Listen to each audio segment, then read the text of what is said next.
Hello there, my faithful friends, I don't know. It's been a while, hasn't it? It's been a while since I've done anything. Or like, it's been a while since I posted. I had been taking a break from YouTube for a while, but I kind of decided to come back. So here I am playing Minecraft again. And today's episode, as I said like 8 months ago, I said I would continue the series of like Q&A of like media and stuff. So I started out with Mario for some reason.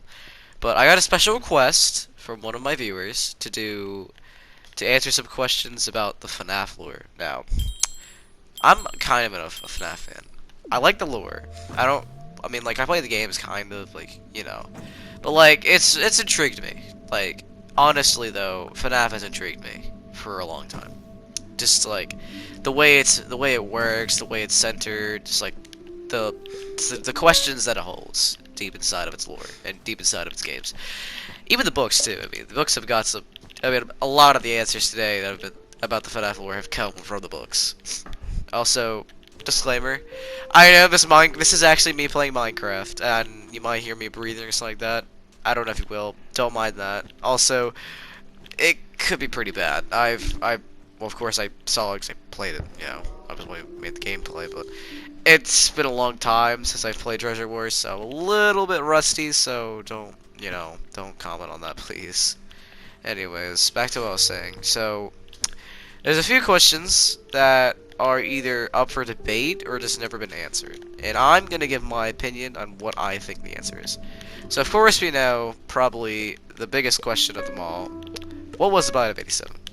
Now, I know a lot of people will either say, A, it was done by Fredbear, or 2, it was done by Mangle, or even Foxy. That was believed for a long time too. But I don't really know, to be honest. I mean, I think it would have been cooler if it was Foxy, but I think with all the evidence pointing towards it, it definitely has to be Mangle than anyone else, or whatever you want to call her. Toy Foxy, whatever, you know. Obviously, it's not Fredbear, because Fredbear did the Bite of '83, not the Bite of '87. Totally different year, because if you actually look in FNAF 4 at this, there's a secret little screen, like where you actually look at the television. Like, and like, after you beat one of the nights, there's like the television will come on, and it'll say, come on down to, like, welcome to Fredbear's 1983. So that kind of tells you that's the Bite of '83. Now, real quickly, I should also probably notice the order of the games chronologically, not how they came out, because wouldn't make any sense. Because you have to kind of, the way these are set, like you can kind of put them in order is just the way the phone guy's calls go, just like depending on what he says. FNAF 3 is where it kind of gets convoluted. It gets confusing because like you don't know if it's actually if it's like the phone guy from present day or it's a phone guy from the tapes from the 80s or from the 90s probably. It's from the FNAF. It's from the FNAF 1 location. I'm pretty sure FNAF 1 takes place in like 1993. Pretty sure. Maybe like it's like 1989 maybe. I don't remember. Anyways, I'm trying to think.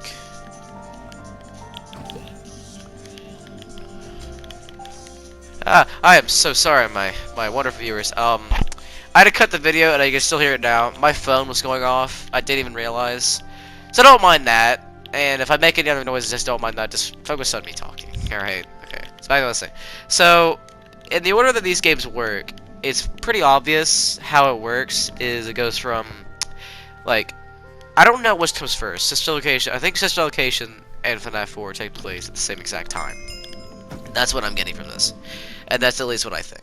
So I think it goes FNAF 4 is Sister Location, and then FNAF 2, and then FNAF 1, and then FNAF 3, and then FNAF 6, and then I guess Help Wanted, wherever that comes in. I don't even know if it's even canon or not.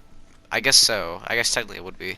So it's a Help Wanted, and then Security Breach. I don't think FNAF are like the augmented reality game. I don't think that's even canon. It's just not canon. There's characters in there that don't match the lore at all, so I'm not gonna count that. Or FNAF World. We don't talk about FNAF World, anyways. Okay. So to actually pin down the information of why Mangle did it is well, one thing. If you actually look into some of the voice files for Mangle, like whenever, so in FNAF 2, when Mangle enters your office, you could hear like muffled radio noises or whatever, and you don't really know what that is. Like it sounds like I can't even like decide. I can't even pinpoint. I don't even know what it even sounds like. That's the thing. But actually, you could actually kind of hear like police sirens inside of like if you listen really closely. Your police sirens, and actually if you descramble the words a little bit and kind of like slow it down a little bit because it's been like sped up and scrambled, you actually can hear someone talking about getting their frontal lobe bit off.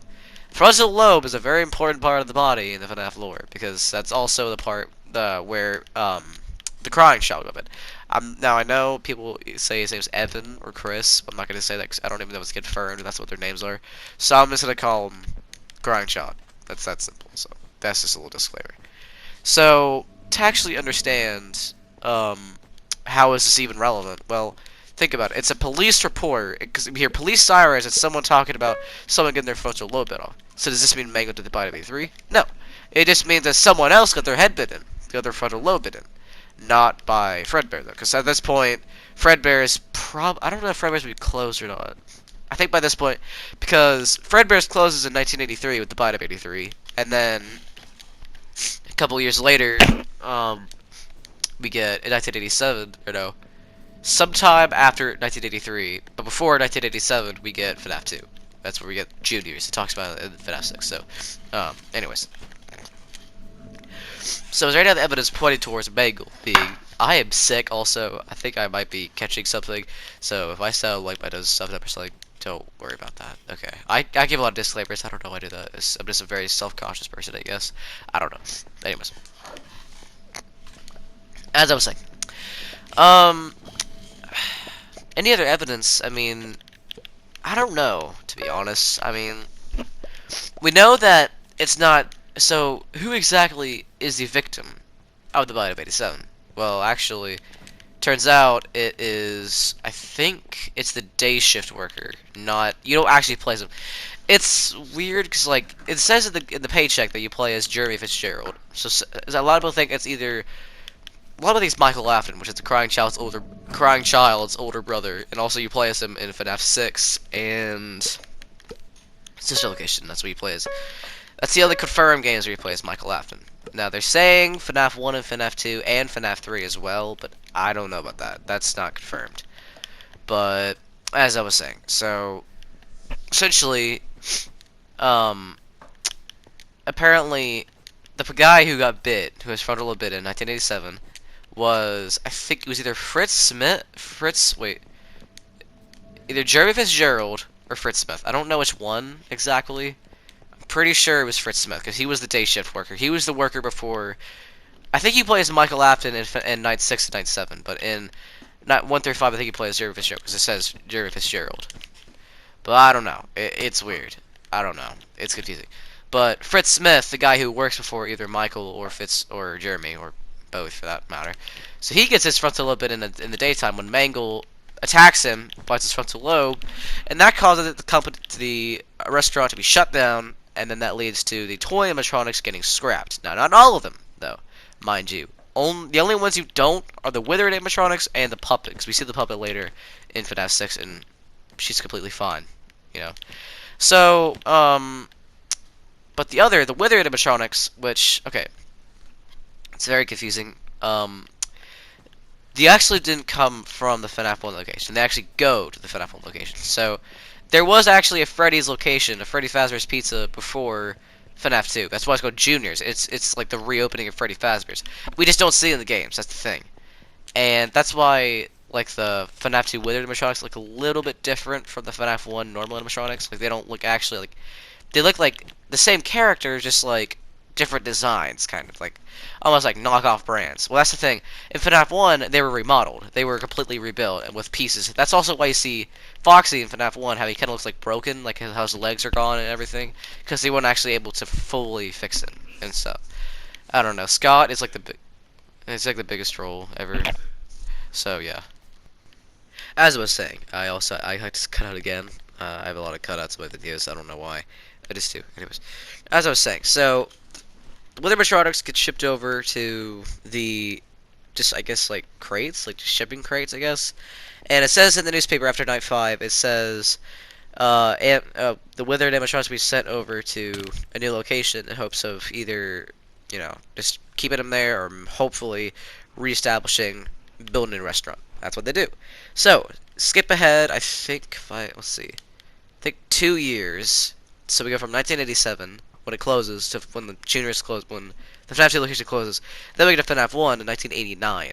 And that's when we get FNAF 1, where they're all fixed, but there's no toy animatronics because they're all scrapped. They're all gone. So that kind of makes sense if you think about it. So, then we get there, and then also, I forgot, I should probably mention, like, the biggest character in the whole franchise. William Matson. The one who killed those kids in the back room and caused them to become the monstrosities they are today. So, I mean, I think most of us, if you followed FNAF for a long time, you would know who William Matson is. So he lured 5 kids to a back room at a Freddy's location and killed them and stuffed them in the suits, and then they possessed the suits and blah blah blah. Now, if you don't know that, you might want to look into that. It's really interesting. I think you'll really like it. I'm just gonna say, but yeah. So back to what I was saying. So William Afton, he's the one who actually rebuilds the animatronic. Or no, he doesn't. Henry, his partner, does. I won't mention him very much because he's not a very big character, but it's really confusing with him. So I'll just say that. So Henry learns about, or not Henry, William Matson learns about the power of Remnant. So Remnant is a power that comes from the souls of the kids he killed, or just it's just remnant of souls. And he thinks of an idea that he could become immortal and just keep killing people, keep killing kids. If he just becomes immortal by just keep taking in Remnant and becoming immortal. So he does that. So he wants to find this because he sees how like souls can persist after death by possessing an inanimate object. So he plans. So that's what we see in FNAF 3 in the mini games. We see FNAF 1 it takes place in FNAF 1 where the animatronics are like walking around the place in the Follow Me mini game and they get taken apart. Like William Afton, purple guy slowly takes them all apart, just like that. Like literally just like that. So then that's kind of the part where he takes to the remnant, and then we get to the part where like after all that we get the whole part where he gets he gets backed up into a corner, into a back room in the FNAF 1 location, and inevitably the 5 children's souls corner him. Goes into the big Bonnie suit. He thinks he's safe. I don't even know how that would even save him. Like, what's that gonna do? I don't know how this is protect him or not. I don't know. But then a single drop of water drops into the spring logs, and if you didn't know, spring logs are not good against water because as soon as water hits them, they activate. And right there, he just gets slammed shut and then just dies right in his suit after just bleeding out, I guess. So that's kind of that whole thing. So jump cut from 1989 to 2023. I know, huge jump. That went. I mean, that's like what? I mean, almost 50 years, like 40 some years. So he's been in that back room for so long until the phone dude, the guy who calls you Night 1 of FNAF 3, he talks to you about how he found Springtrap in FNAF 2. He found it actually. The first game, there's no there's no dying. Only it doesn't happen until the second night when he actually when Springtrap gets shipped over there to Fazbear's Fright. Get through the nights and everything, and then the fire happens and Fazbear's Fright burns down. It's not really clear who exactly burns it down. Supposedly, a lot of people think the common belief it was Springtrap. It was William Afton who did it because, he just wanted to burn it all down. He wanted to just get rid of it. I don't know. But actually, it was probably his partner, Henry, who wanted to get rid of William for, killing his daughter. So the puppet actually is possessed by Henry's daughter, who was killed. Who was the first victim of William Afton. A lot of backtracking, I know. So we get to that part. And from that way forward, so Fazbear's Fright burns down, and excuse me, we don't exactly know who does it. We don't exactly know who's. I'm stuttering so much. We don't exactly know who burns it down. Exactly. I think it's Henry, but very well could have been Springtrap. I don't know. I think questions will be revealed soon. So all will be revealed. Probably not though. because, you know, Fnaf is the biggest troll of the game ever.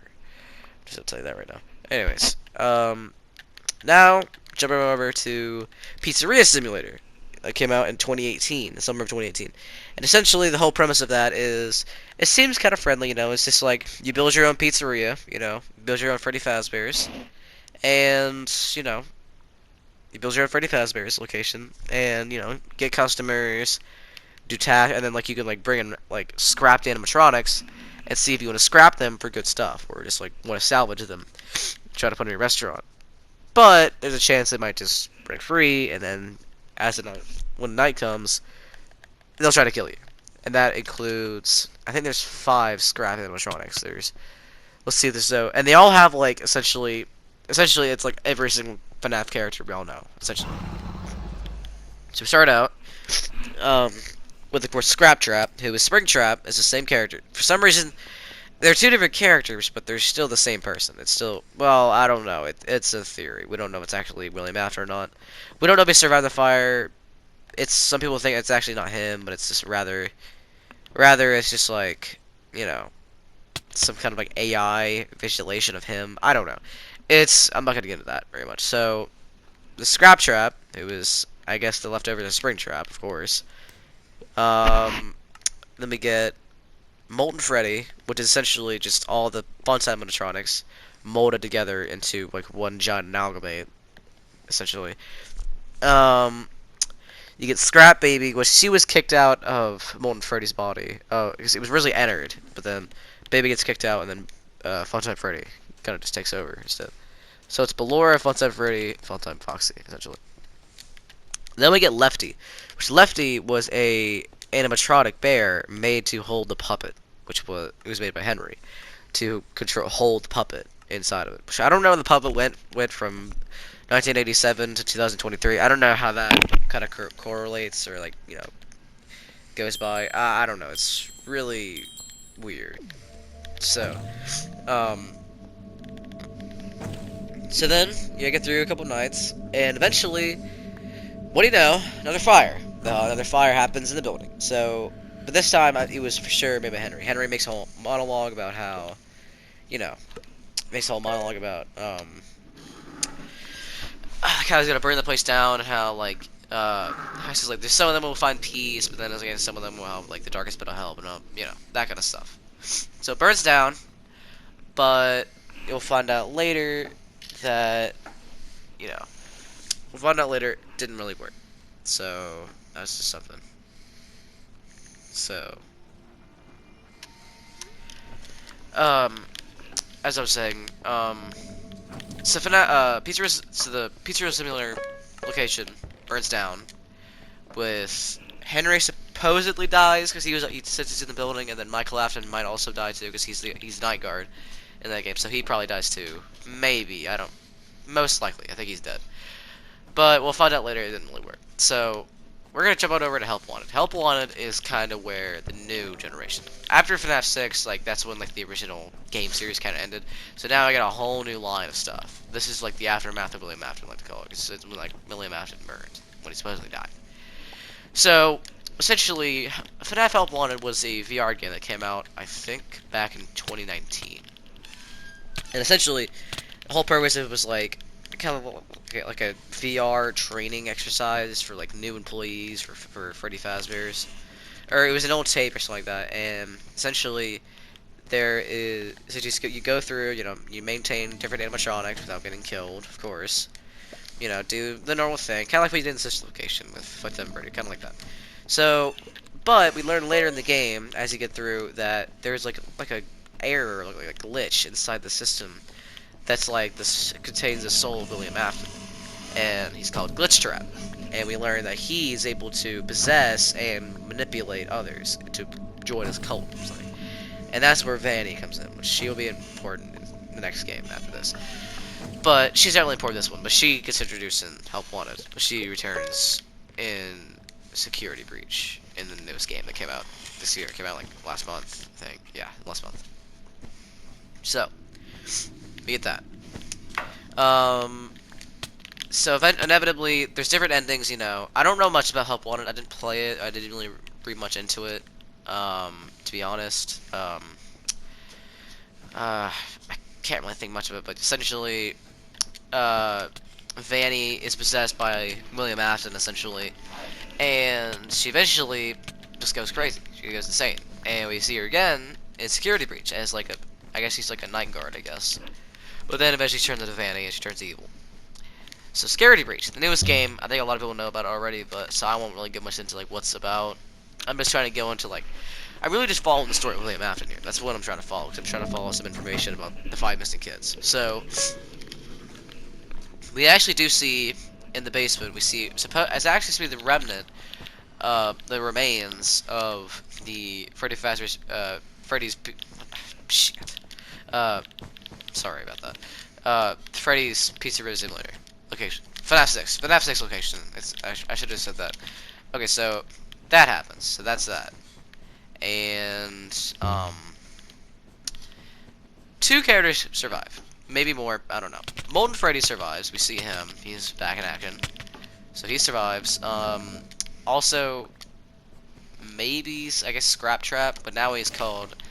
I think he's called either Fire Trap or Ash Trap. I think he's called Ash Trap.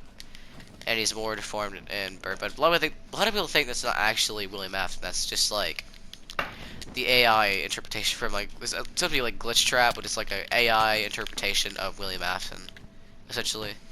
So it's just like an AI kind of, but reanimated into a body of the remains of Scrap Trap, essentially. So that's that. But also, wouldn't really make sense because if you look at Scrap Trap, he's missing an arm. Maybe we go back to Ash Trap, which would be more damaged. He still has an arm. He still has both arms, but Scrap Trap in F6 is missing one arm. So that's what doesn't make sense. That probably explains what this is. So that's, and also he's in an incubator for some reason when he gets released. That's probably some kind of like test subject that was being tested. So it's probably not actually William Afton, or that's probably not even Scrap Trap. So Scrap Trap could be dead. We don't know. Springtrap. From there, that's essentially all the games, not including FNAF AR or FNAF World, because they're not canon at all. I don't think so. I think I can do one more question. Okay. So probably like the second most interesting, besides like who was William Afton, who did the body of 87. Well, also another thing is who is the puppet? What is the puppet? Like, what is the purpose? I kind of just brushed over the puppet. I didn't really go much into her in kind of like the last theory, kind of like the last deep dive into things. So, kind of what I think about the puppet is, if you look into, you have to look. FNAF 6 is a really good source of lore and good, like a lot of questions that were just left unanswered. And so, Scott knows Scott's retired right now, but Scott went back in FNAF 6 and he just answered a bunch of questions we had throughout the series that just went unanswered. We just never knew. So, get to FNAF 6, or not FNAF 6. Shoot. So let's skip back to FNAF 2, where the puppet is first introduced. What do we see? We see the puppet is kind of like a slim black figure with a puppeteer mask, with kind of like a clown mask, kind of, I guess. Which is interesting because what's still a little different because in FNAF 6, where we see a different kind of puppet, the security puppet. Now that's actually the same puppet, it's just redesigned. He's just a different design. Actually, supposedly the puppet has been around since actually like Fredbear's Family Diner. Apparently she, I guess. I mean, I don't know. The soul possessing the puppet is a girl, so I'll just call it she. And also in Ultimate Custom Night, the voice is voiced by a female and also sounds like a female. So I'm just gonna assume it's pretty obvious that the puppet's female. I don't know, but back to what I was saying. So, the puppet, throughout the mini games, we kind of just understand that the puppet gives life to all the other dead children who were killed by William Afton. So, we see that in, I think, FNAF 2. Where it just shows, and that's to represent Charlie, who is Henry's daughter, the little girl who possesses the puppet, giving gifts to the dead children, because it actually shows like the broken down animatronic, but they're actually not. They're just suits with dead children inside of them after William Afton had killed them. So the puppet gives gifts to them. She gives life. She uses her I don't know how she got magic, but apparently she did. And she binds the souls to. She binds the souls to the bodies, so they're able to be alive again. Kind of. They're stuck in as an animatronic for the rest of their lives. So, well, let's see, burn them, and I guess that would free them. I don't know. They've been burned like twice, so I don't even know if that would even work at this point. So that's kind of a deep dive in the puppet. I think one more question, and this is just. It's been bothering people for so many years, ever since this was introduced in FNAF 4. What is inside the box? That's something that we just kind of left behind, because we never got an answer toward it. Now, there's been countless theories. Countless! I have seen Michael Afton's, like, dead body in there. I've seen Chica's, Toy Chica's beak. I've seen Billy Madden's knife. I've seen a lot. I mean, there's a lot of stuff in there. I mean, for all we know, there could be the Declaration of Independence in there. We don't know. There's just a mystery that lurks within there. And actually, what's interesting is in FNAF World, which is not really for lore purposes, actually, if you look at the files, there's actually like a file, and if you actually open it, it's an image, and the image is of the FNAF 4 box, which is that. It's just nothing else. It's just a picture of the FNAF 4 box. And it's been bugging people for so many years about what's inside the box. So what do I think's in the box? My personal opinion is, well, I mean, I have to go with either, it could be, I don't actually know, like, it's like, there's infinite possibilities with such a convoluted lore that exists within this series. It's, like, impossible to even pinpoint a single theory of what could be inside that box. But, I mean, if you look into it, I mean, I don't really know. I mean, from what I can tell, it could be like some kind of like. I think it's gonna be tied to Golden Freddy though. So I think what it might be is it could be like some kind of like item that Cassidy, because Golden Freddy's possessed by two spirits, the Crying Child and Cassidy, who is like. It's really hard to understand her, but she's the female. She's like the angry side, kind of, I guess. Okay, so there's a girl and a boy. And Cassidy was actually killed with William Afton. The Crying Child was not. The Crying Child was just killed by Fred Bear. The Crying Child was William Afton's son, one of his sons. He had a daughter and two sons. So, and his daughter gets scooped by a baby, such a location. His son just goes missing, I guess, and eventually dies, I think. And his other son dies to Fred Bear. Because his head and his frontal lobe is straight up chomped. So that's where that comes in. So honestly, it probably could, like, if you actually look at the FNAF security logbook, I think that's what it's called. It actually has like really some lore. It has like some weird questions in there. But actually, if you look at one page of the puppet giving cake to a girl with black hair, don't mind the sneeze. Also, where it mentions it has a girl with black hair, and she has bows in her hair. She has pigtails. So what I can imagine is it could be her pigtails. After like maybe the box was like lying around the pizzeria where William Afton had killed those kids. So that's just what I think. That's what I think could be in there, and what could possibly be lying in there. So that's kind of my thoughts about the Bite 87, the tragedy and the path of William Afton, and the mysteries of the FNAF 4 box. So this is a little bit of a shorter video. The last one was a lot longer, I think, but I had less information about this. But this is just kind of like a brief overview. I don't know if I'll post more after this. I think I might. I mean, I'll try to like do like maybe once every week, maybe. I won't do very much, you know. I got things to do, kind of. I guess I don't know. I've a pretty busy schedule, so, but I'll try. Now I'll try to make some videos. Also, to people who don't think I have a life, I do have a life. Okay, this is not all I do. I haven't done this in 8 months. I mean, I do what I can. I mean, I care about my body, so that's what people think. Like, I mean, I go to the gym like every day, essentially. I mean, that's what I do. That's like, yeah. So, I don't know. I felt like addressing that in case people thought that. So anyway, I guess that's the end of this video. Thank you guys so much for watching, and you know the drill. If you like this video, like it. Or subscribe, blah blah blah. You know the drill. Alright, so I think I'm just gonna do some fill-in just so you can watch me kill this guy. Hang on. Yeah, okay, never mind, I died. Well, that was embarrassing. Alright, so anyways, sayonara.